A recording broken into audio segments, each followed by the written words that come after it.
So, Amber, thank you so much for bringing all of this to the surface. We'll see you again in a few minutes for the Q&A. And next, I want to bring to the stage a teacher who has been fighting back in rural Texas. Amanda, welcome to the stage.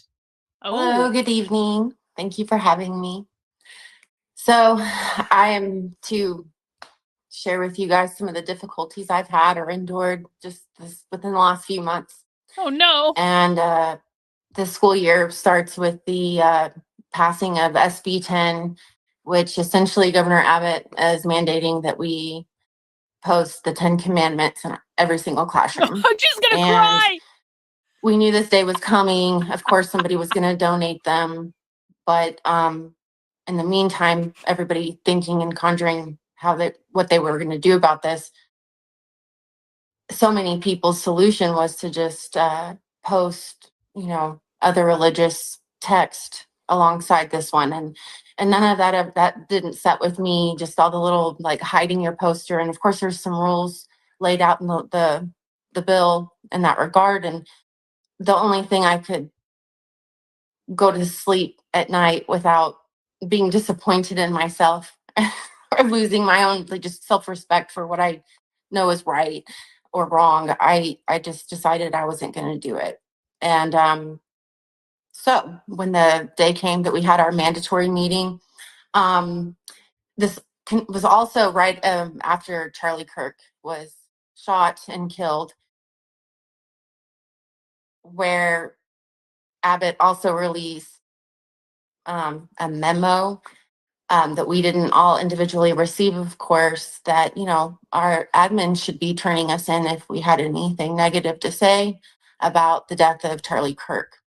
I got a friend request from my principal on my social media. We had this meeting over the 10 Commandments, and we were told, we work for the state and Abbott is our boss, and you're going to do this thing. And so after she was finished with her spiel, I just raised my hand and said, I'm not going to do this, and I just need to know what the consequence for non-compliance is. And I mean, she was just agape. No one knows what the consequence is. And so that was that.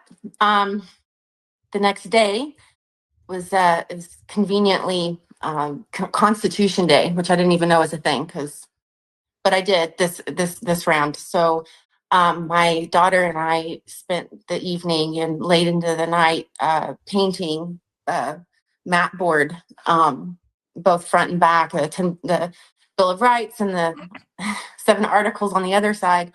And I wore this to work the next day, to celebrate. And of course, I had the Bill of Rights facing forward, and first it's freedom from religion. And a math teacher broke down in tears over the situation that we're all in and decided to go ahead and not hang his poster, joined the teacher association I'm in. And then this was all just before first period. Just walking into the building because, of course, this granted attention. But 30 minutes into teaching my lesson, I was called into the office. A sub was just dropped into my room, and I had a meeting I was being accused of inciting a riot and encouraging protests on campus. Based? And I was being lectured it felt like an eternity over this.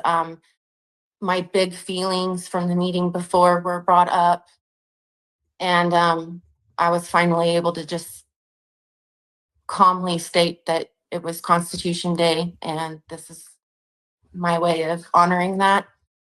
I was not even believed. I was called a liar.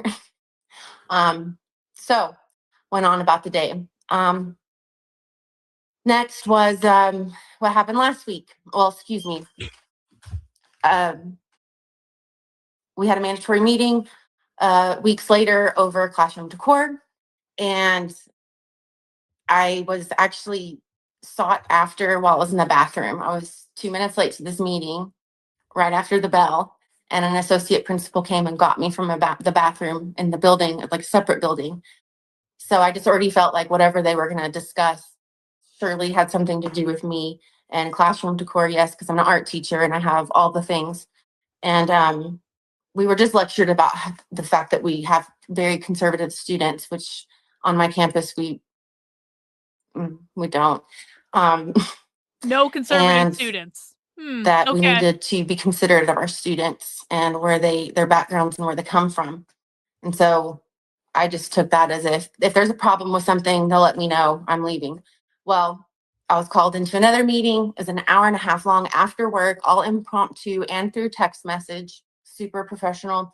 And in a nutshell there, I was told that I needed to take down my inclusion flag, that the district had come and visited our campus and they came to see who all had hung their posters and who didn't, that my room is flagged. And they were not happy with all of the civil rights posters and just the art that I have in my room. It was too woke, and that the inclusion flag for sure had to come down. This was a heated dispute that I can expand on, but I know I have like a time limit. Can go back to it if you want, but so then the last incident, I was also warned that many teachers have been bringing my like snapshots or screenshots of my social media account, just my Facebook specifically, my profile picture. It says F ICE, and it's a picture, of some street art in DC that I took. That's it. And she told me that I really should consider taking that down because it makes people uncomfortable. Of course, I didn't. So fast forward, this is all before winter break. And last week, TEA released, so Texas Education Agency just released, the threat of taking away our certifications and going under investigation if any of us are encouraging or helping organize student protests against ICE. Of course, it had already been in the news at this point that Austin and these larger districts down south were doing this, which, yay. I didn't think for a second that any of our students in Amarillo were doing any of this, and I definitely hadn't even heard a stirring of it. I really sincerely had not. But I get called out of class. No warning, no emails. None of this has been by email. I'm just told you have a meeting with the principal, like 10 minutes. Here's the sub. Bye. And I honestly thought I was just going to get in trouble for teaching Black history because I've been showing them videos, and I just went into a whole extensive thing on Fred Hampton and, in art class. So you're teaching the Black Panthers that's in what art I thought class. I was getting called in for. But no, it was accusatory questioning over student protests here in Amarillo. And I was genuinely shocked because I have heard nothing, and I certainly wasn't even doing it. Didn't know it was going to be a thing. And so at this point, you're being accused of like just by association because of other stands that you've taken. I'm accused of all the things. But what we're learning and what we can take from what you're doing is it's okay to not comply.